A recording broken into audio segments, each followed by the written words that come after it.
On avait des rumeurs et elles se sont avérées être vraies. Bonjour et bienvenue dans cette nouvelle vidéo où on va analyser le nouveau trailer de The Book of Boba Fett qui sort le 29 décembre sur Disney+. Dites-moi tout de suite vous en commentaire si cette série vous hype, c'est un spin-off à The Mandalorian, et dites-moi aussi si vous avez aimé tout simplement The Mandalorian. Ça va être une vidéo assez courte et rapide, je vais essayer de me dépêcher, mais vous, si vous aimez ce que je propose sur cette chaîne, abonnez-vous, likez, partagez, ça me ferait extrêmement plaisir, et nous, on va directement se charger d'analyser ce nouveau trailer. Parlez librement.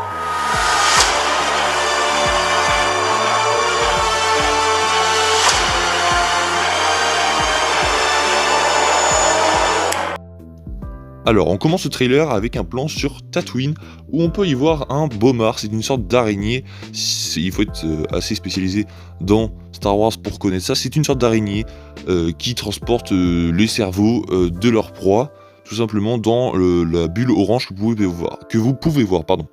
Et donc, suite à cette araignée, on peut voir que la caméra se décale et nous montre le palais de Jabba, où s'était installé donc Boba Fett à la fin de The Mandalorian. Ensuite, on entend en voix de fond Boba Fett dire « Je ne suis pas un chasseur de primes ». On peut remarquer aussi que Boba Fett est toujours au palais suite à cette image. Ensuite intervient le logo Lucasfilm, d'ailleurs qui est très joli au passage. On peut voir qu'ils l'ont fait aux couleurs de Boba Fett tout simplement. Suite au logo, on peut voir Booba et Fennec donc qui sont toujours ensemble. On peut les voir se diriger vers un bâtiment. Et on peut supposer toujours que c'est sur Tatooine, en vue de l'environnement et de la population juste à côté. Le plan suivant, je pense qu'il est trompeur, on peut voir un Nitorien sur un trône, mais je pense pas que c'est vers le bâtiment où il se dirigeait, je pense que c'est une autre scène différente qu'on pourrait voir après. Après, c'est possible que je me trompe, mais je ne pense pas. On peut voir donc un Nitorien sur un trône qui est en train de marchander avec Boba Fett. Ensuite, on peut voir un plan de ville géante. On ne sait pas si c'est sur Tatooine, je ne pense pas, mais on dirait la ville dans Rogue One. Dites-moi ce que vous en pensez, mais moi ça me fait penser à cette ville, je sais plus comment elle s'appelle, je vous mettrai le nom au montage. On peut aussi voir que la ville elle est assez grande, on peut voir qu'elle est donc dans un cratère et qu'autour elle s'étend encore, donc elle doit être assez grande. Donc soit c'est une ville de Tatooine qu'on ne connaissait pas, soit c'est ailleurs. Ensuite on a un nouveau plan sur le trône de Boba Fett, mais cette fois-ci vide. Et on entend Boba Fett dire Jabba a régné avec la terreur. Ensuite on peut voir une scène d'action où on peut voir les gardes qui étaient avec l'Itorien, puisqu'on peut voir le fond, les murs et sont identiques. On peut voir des gardes qui pointent leurs armes vers Booba et Fennec. Et donc on peut supposer donc que le marché avec l'Itorien ne va pas bien se passer du tout. Ensuite on peut voir un plan de Booba sans son masque, ce sera très rare dans cette bande-annonce, mais profitez-en puisqu'on a l'impression que ce combat il va être entièrement sans son casque. Ensuite la scène se coupe et on peut voir une réunion avec des Trandoshan. Il y a d'autres espèces mais je ne sais pas leur nom tout simplement, et on peut juste savoir qu'avant ils travaillaient pour Jabba. Donc peut-être qu'il va leur proposer un nouveau travail, un nouvel emploi, mais on ne sait pas, on sait juste que Booba va leur faire une proposition. Ensuite, on a un plan très intéressant sur des Tusken, et peut-être que cette scène est un flashback de la vie de Boba Fett une fois qu'il avait été mangé par le Sarlacc, parce que du coup, cette série normalement elle est censée revenir un peu sur les origines de Boba Fett, et on sait par les comics et même par The Mandalorian qu'il a vécu avec les Tusken, c'est les Tusken qu'il a récupéré et il a vécu avec, puisque rappelez-vous dans The Mandalorian il avait une arme, il attaquait Mando d'abord avec une arme de Tusken. Donc peut-être que cette scène qu'on voit là est un flashback, en tout cas j'espère. Ensuite on peut revoir Booba et Fennec qui rentrent dans un bâtiment, pas le même cette fois-ci mais un autre. On peut voir que c'est un bâtiment d'intérieur, peut-être que c'est le bâtiment qu'on voyait d'extérieur, je ne sais pas, dites-moi en commentaire.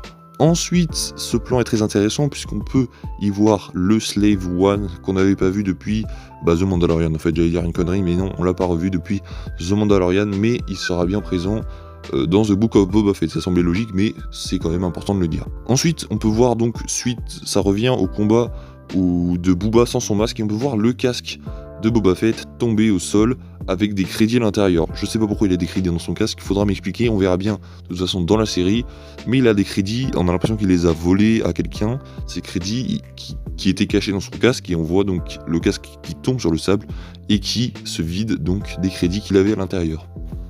Ensuite on peut voir des gardes avec un bouclier laser jamais vu encore dans Star Wars, ils sont très stylés, avec du rouge comme ça, et on peut voir que du coup Booba et Fennec vont se battre contre ces gardes. Donc c'est sûrement les gardes qui les ont arrêtés. C'est sûrement des gardes qui les ont arrêtés, puisque Boba Fett et Fennec avaient volé des crédits.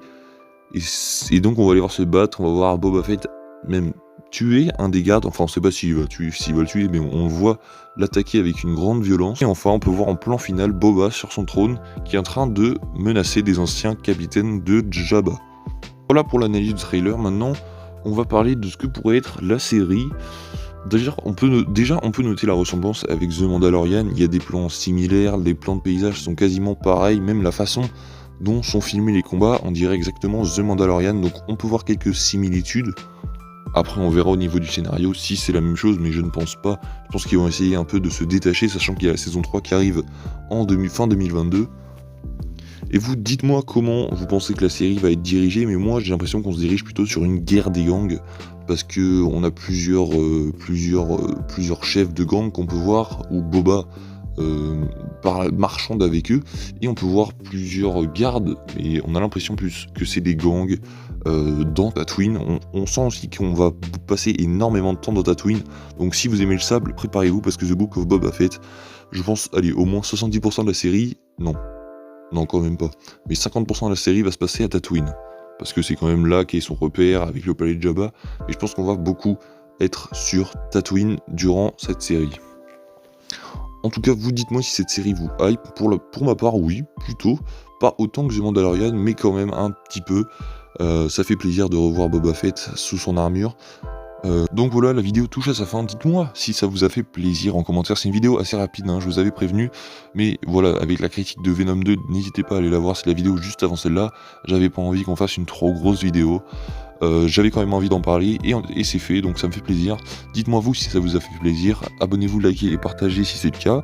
Et puis moi, je vous dis à la prochaine, à vendredi pour la critique d'Eternals. Salut!